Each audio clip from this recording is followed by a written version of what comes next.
Hello friends, എല്ലാവർക്കും പുതിയ വീഡിയോയിലേക്ക് സ്വാഗതം. കഴിഞ്ഞ വീഡിയോയിൽ ഞാൻ വാട്ടർ മെട്രോയിലുള്ള ആദ്യത്തെ യാത്രാ അനുഭവത്തെക്കുറിച്ചാണ് നിങ്ങളുമായിട്ട് ഷെയർ ചെയ്തത്. അതിൻ്റെ ബാക്കി ഭാഗമാണ് ഇന്നത്തെ വീഡിയോയിൽ ഉൾപ്പെടുത്തിയിട്ടുള്ളത്. ഞങ്ങൾ ഹൈക്കോർട്ടിൽ നിന്ന് വൈപ്പിനിലേക്കാണ് ടിക്കറ്റ് എടുത്ത് യാത്ര ചെയ്തത്.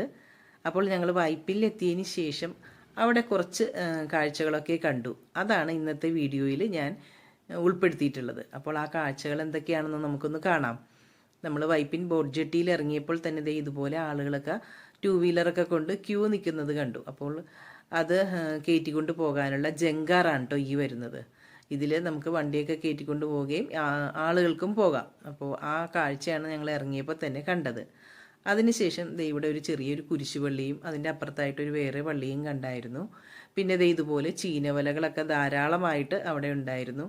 അപ്പോൾ അവിടെ എഴുതിയൊക്കെ വെച്ചിട്ടുണ്ട് കേട്ടോ, നല്ല ഫ്രഷ് ആയിട്ടുള്ള ഫിഷ് കിട്ടുമെന്നും അതുപോലെ ഈ ചീനവല വാടകയ്ക്ക് എടുക്കും എന്നൊക്കെ അവിടെ എഴുതി വെച്ചേക്കുന്നത് കണ്ടു. അപ്പോൾ അവിടുത്തെ നാട്ടുകാരിൽ കുറച്ച് പ്രായമായ ചേട്ടന്മാരൊക്കെ അവിടെ ഒരു കരിങ്കൽ പാത ഉണ്ടായിരുന്നു, അതിൻ്റെ സൈഡിലൊക്കെ ഇരിക്കുന്നുണ്ടായിരുന്നു. അപ്പോൾ അവർ പറഞ്ഞു അതിൽ കൂടി അങ്ങോട്ട് നടന്ന് അതിൻ്റെ ഏറ്റവും അറ്റത്ത് ചെല്ലുമ്പോൾ അവിടെ ബീച്ച് ഉണ്ട്, ആ ബീച്ചിലേക്ക് ഇറങ്ങാനുള്ള ഒരു സംവിധാനം ഉണ്ട്, പോയി നോക്കാൻ പറഞ്ഞു. അങ്ങനെ ഞങ്ങൾ അങ്ങോട്ടേക്ക് നടക്കുവാണ് കേട്ടോ. ബീച്ചിൽ നിന്ന് അവിടെ വരെ ഒന്ന് പോയി കാണാം. അപ്പോൾ അങ്ങോട്ട് നടക്കുമ്പോൾ കണ്ട കാഴ്ചയാണ് ഈ കാണുന്നതൊക്കെ.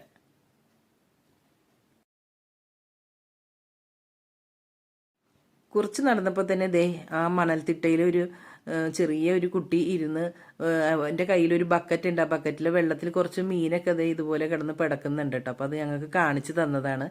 അപ്പോൾ ആ കുട്ടിയുടെ അച്ഛൻ അവിടെ വലയിട്ട് പിടിച്ച മീനാണ് അത് ഞങ്ങൾക്ക് കാണിച്ചു തന്നത്. അപ്പോൾ വലയിട്ട് അതിലൊന്നോ രണ്ടോ മീനൊക്കെ കിട്ടിയിട്ടുണ്ട്, അതാണ് ആ ബക്കറ്റിലിട്ട് വെച്ചിട്ടുള്ളത്. അങ്ങനെ ഞങ്ങൾ നടന്നപ്പോൾ ഇവിടെ ഒരു ചെറിയ പാർക്ക് പോലെ കുട്ടികൾക്ക് കളിക്കാനും അതുപോലെ ആളുകൾക്ക് ഇരിക്കാനും ഒക്കെ ഉള്ള ഒരു ബെഞ്ച് പോലെയൊക്കെ മരത്തിൻ്റെ പണിതിട്ടിട്ടുണ്ട് കേട്ടോ. അപ്പോൾ അതിലെ കുറേ എണ്ണത്തിൻ്റെ ഒന്നും സീറ്റിൽ ഇരിക്കാനുള്ള ഭാഗമൊക്കെ ഒടിഞ്ഞു പോയിട്ടുണ്ട്. അപ്പോൾ അവിടെയുള്ള ഇരിക്കുന്ന ചേട്ടന്മാർ പറഞ്ഞു സ്ഥിരം ഇത് തന്നെയാണ്, എപ്പോഴും അവിടെ അവർ ആണിയൊക്കെ അടിച്ച് ശരിയാക്കി വെക്കും, പിന്നെ ആളുകളെ വന്നിരുന്നത് ഒടിച്ചിട്ടിട്ടും പോകും എന്നൊക്കെ ഞങ്ങളോട് പറഞ്ഞ്. അപ്പോൾ സന്ധ്യയായി തുടങ്ങിയിട്ടുണ്ടായിരുന്നു. അതുകൊണ്ട് തന്നെ ആകാശമൊക്കെ കാണാനായിട്ട് നല്ല ഭംഗിയുണ്ട് കേട്ടോ. അങ്ങനെ ആ ആകാശത്തിൻ്റെയും ചീനവലയുടെയും ഇതുപോലെയുള്ള ലൈറ്റും അവിടെ കൂടി ബോട്ടും വഞ്ചിയൊക്കെ പോകുന്ന നല്ല കാഴ്ചകളൊക്കെ കണ്ടുകൊണ്ട് ഞങ്ങൾ അങ്ങോട്ട് നടക്കുവാണേ.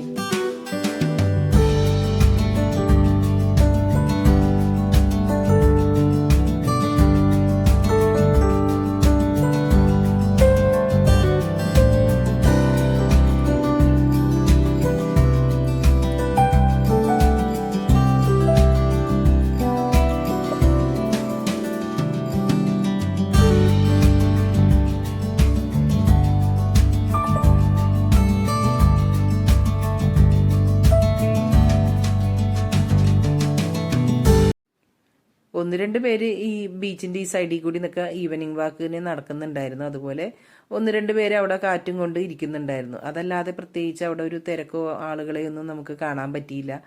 അതുകൊണ്ട് തന്നെ ഞങ്ങൾ പെട്ടെന്ന് തന്നെ അവിടെ നിന്ന് മടങ്ങി. തിരിച്ച് ഞങ്ങൾ 7:30 മണിയുടെ വാട്ടർ മെട്രോയിൽ തന്നെ തിരിച്ച് ഹൈക്കോർട്ടിലേക്ക് വരാനുള്ളത് കൊണ്ട് തന്നെ ഞങ്ങളും വേഗം അവിടെ നിന്ന് പോന്നു.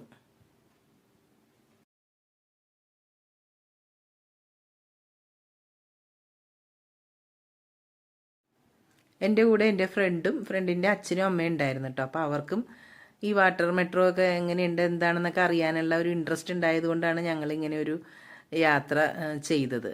അപ്പോൾ ഞങ്ങൾ തിരിച്ച് ഹൈക്കോർട്ട് ബോട്ട് ജെട്ടിയിൽ തിരിച്ചെത്തിയതിന് ശേഷം ബസ് സ്റ്റോപ്പിലേക്ക് നടക്കുമ്പോൾ അതിൻ്റെ സൈഡ് ഭാഗത്തായിട്ട് ഇതുപോലെ കുലുക്കി സർബത്ത് വിൽക്കുന്ന ഒരു ഷോപ്പ് കണ്ടു കേട്ടോ.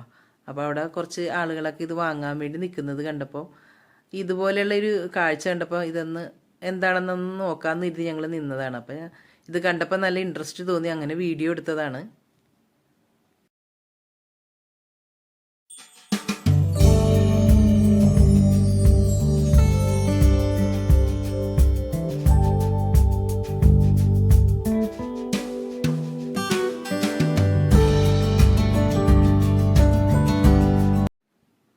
ഞങ്ങൾ വീഡിയോ എടുക്കുന്നത് കണ്ടപ്പോൾ അയാൾക്ക് നല്ല ഇൻട്രസ്റ്റായി. പിന്നെ ഇതുപോലെ അടിപൊളി അഭ്യാസ പ്രകടനങ്ങളൊക്കെ കാഴ്ചവെച്ചുകൊണ്ടാണ് കുലുക്കി സർബത്ത് ഉണ്ടാക്കിയത്.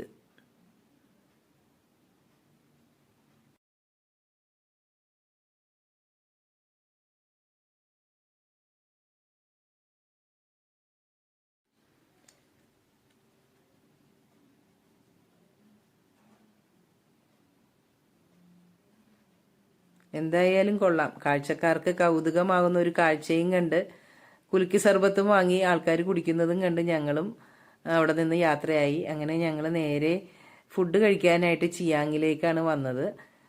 ചിയാങ്ങിൽ നിന്ന് കുറച്ച് ചൈനീസ് ഫുഡൊക്കെ കഴിച്ച് വളരെ സന്തോഷത്തോടെ ഞങ്ങൾ വീട്ടിലേക്കും മടങ്ങി.